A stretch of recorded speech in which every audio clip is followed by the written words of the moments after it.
Hey guys, Miss Fearon here. Welcome to Unit 5, Notes 4. We're going to start looking at solving quadratics. And basically, this is just going to be a review of what we did back in Lesson 3 and Lesson 2. So there are three different ways that we can solve quadratics. And remember, quadratics are things that are in the form of y equals ax squared plus bx plus c. If we're going to go ahead and solve these things, we're going to try three different methods. We're going to first try graphing to find the x-intercepts. This is something that we don't normally do. If I ask you to solve a quadratic, you normally don't want to pull out graph paper and start graphing it. So that is our last resort. A second way we can solve quadratic is by factoring using the zero product property. So if you remember back from Lesson 3, our zero product property is our x method. So there's three things we look for. The first thing we always look for is a GCF. If there's no GCF, or after we take the GCF out, we then go ahead and we look, is this a special case? Remember, our special cases are when we can take the square root of the A and the square root of the C and get our two parentheses right away. If it's not a special case, then we go to using that X method. Remember, it's the A times the C for the top and the B value on the bottom. So from here, we can get our parentheses, and then we just set those equal to 0 and we solve them. So that was in Lesson 2, actually, Lesson 2. And then Lesson 3 is our third way of solving a quadratic using our quadratic formula. So that was the x equals opposite of b plus or minus the square root of b squared minus 4ac all over 2a. So these are going to be the three different ways that we're going to go ahead and look at solving quadratics. So you may be thinking, what do I try first? So you can always try factoring first, so you try using that x method first. If it doesn't work out or you can't complete the x, then you have to go ahead and use the quadratic formula. So I always try to use the x first, and then if it doesn't work out, I use the quadratic formula. If the quadratic formula doesn't work, remember that's when you get the square root of a negative number, so negative x. Remember, we can't take that, and our calculator says domain error. So if that's the situation, then we write no solution and we're done. So we're going to go ahead and look at this first example here. X squared plus 9x plus 20 equals 0. So first things first, we're going to go ahead and we're going to try to factor this. And so I'm going to go through my steps. Is there a GCF? In this situation, there is not a GCF. So I'm going to check, is this a special case? Well, I can take the square root of this number. I know it's x and x, but I can't take the square root of 20. So this is not going to be a special case situation. So now I'm going to go straight to the x method. So I am going to multiply the a times the c. So 1 times 20 gives me 20. And the b value goes on the bottom, so I get 9. So I'm looking for two numbers that multiply to 20 and add to 9. So if you had to go through your list of 20, you would have 1 and 20, 2 and 10, 3 doesn't go into it, 4 and 5, and I'd be done. So the one that adds or subtracts to 9 is 4 and 5. So I get 4 and 5. So I'm going to rewrite the middle term as those two factors. So I still have an x squared. I have plus 4x plus 5x plus 20. And now I can factor by grouping. So these both have an x in common. So I'm going to take an x out of here. And I'd be left with x plus 4. These both have a 5 in common. So I'm going to take a 5 out of here. And I'd be left with x plus 4. So my inside parentheses match. That's good. That's my first factor. And then my GCFs give me my second factor, so x plus 5. So now the last step is to set each of these equal to 0 and solve them. So I would subtract 4, x would be negative 4. And then I would subtract 5, x would be negative 5. So in this problem, I could be done right now. I solved this quadratic and I'm done. But for purposes of looking at the fact that we could use either of them, we're going to use the quadratic formula. So in this situation, I know that A is 1, B is 9, and C is 20. So I'm going to go ahead and I'm going to plug it into the quadratic formula. So x equals the opposite of b plus or minus the square root of b squared minus 4 times a times c all over 2 times a. So in my calculator, I'm going to go ahead and I'm going to do everything underneath here first. So I'm going to end up with x equals the opposite of b, or opposite of 9, plus or minus the square root of 1.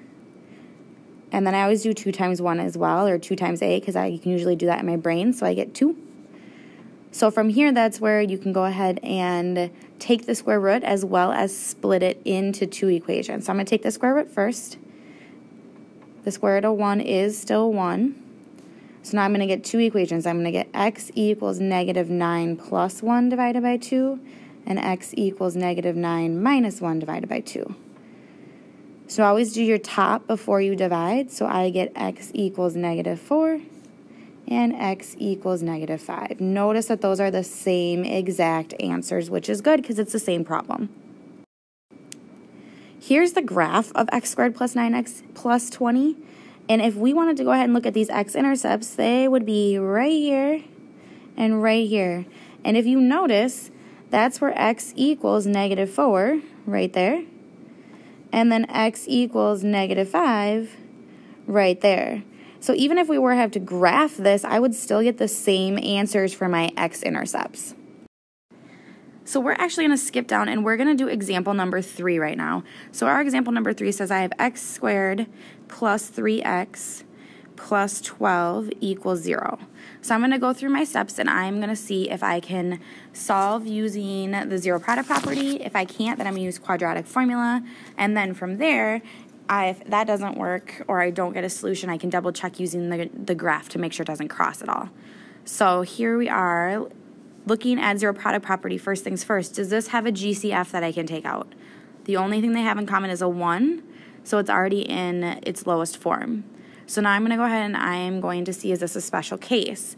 Well, I can take the square root again of x squared. I can do x times x, but I can't take the square root of 12. So this is not a special case, so I'm going to go straight to this. So I'm going to do a times c to get to the top, b on the bottom.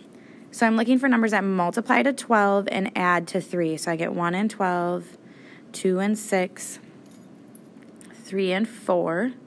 So remember, I can add or subtract to 3 in my list. 1 and 12 doesn't get me there. 2 and 6 doesn't get me there. 3 and 4 doesn't get me there. So in this situation, I can't solve this using zero product property. So I need to try using quadratic formula. So I have a equals 1, b equals 3, c equals 12. And we're going to plug it into quadratic formula. So x equals the opposite of b plus or minus the square root. B squared minus 4 times a times c all over 2 times a.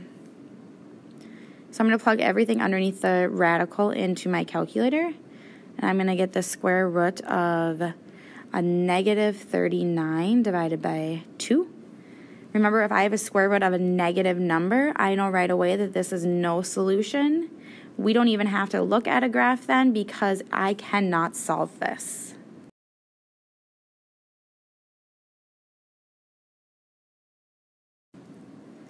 So now let's go ahead and look at our example number 2. So go back up to example number 2, and we're going to go through our steps again. So we're going to try using zero product property first, looking at a GCF, special case, and then factoring using the X method. If I can't factor using the X method, then we're going to go into quadratic formula. So I want you to pause the video and try this one on your own and see what you can come up with. So here's what happened when I went through this problem. I tried the zero product property first, and in this situation, I did not have any numbers that multiplied to negative 8 and added to 3. So then I knew I had to use the quadratic formula. So I plugged it all in, and I ended up getting x equals a 0.85 and x equals negative 2.35. If you didn't get that, please come chat with me before moving on. So when I went and graphed this, I just wanted to check and see, does my x-axes or my x-intercepts kind of match that idea of x equals negative or 0.85 and negative 2.35? And they seem very close to that, so I know that I'm on the right track. All right, our last example for notes before you get into the assignment. So the FHS physics department is having a pumpkin flinging contest out on the football field for Halloween. One team's pumpkin has a trajectory that can be placed by the function h equals negative 16t squared plus 72t. Pick a method and find how long it takes that team's pumpkin to hit the ground. So we're going to go ahead and we're going to try these different products or different things. So first things first, I'm going to try zero product property. So I'm going to look first, do they have a GCF? In this situation, they do. They both have an 8, and they both have a t. So I'm actually going to take an 8t out of this. So I'm going to get h equals 8t. When I take an 8t out of there, I get a negative 2t, and then I get a positive 9. So now I'm asking for when does the pumpkin hit the ground. So I'm going to have my h actually be a 0 because my height when I'm on the ground is 0. From here now, our next step would be, is this a special case? But here's the issue. There is no more squared value. We can only go through and factor when there's a squared value. In this situation, this is just my first factor, and this is my second factor. So I can actually solve this straight from here using our zero product property. So I can have 0 equals my first factor, and 0 equals my second factor. So now I can just solve for 0 for both of them. So I would divide by 8 here. So I would still get 0 equals t. And then I would go ahead and subtract 9 first. So I get negative 9 equals negative 2t. And then divide by negative 2. So in this situation, I would end up with a positive 4.5 equaling t. So the one that makes the most sense for me is this. Is this one here. So I ended up getting 4.5 seconds before this pumpkin is going to hit the ground. Go ahead and start on the practice assignment. If you have any questions, please come talk to me.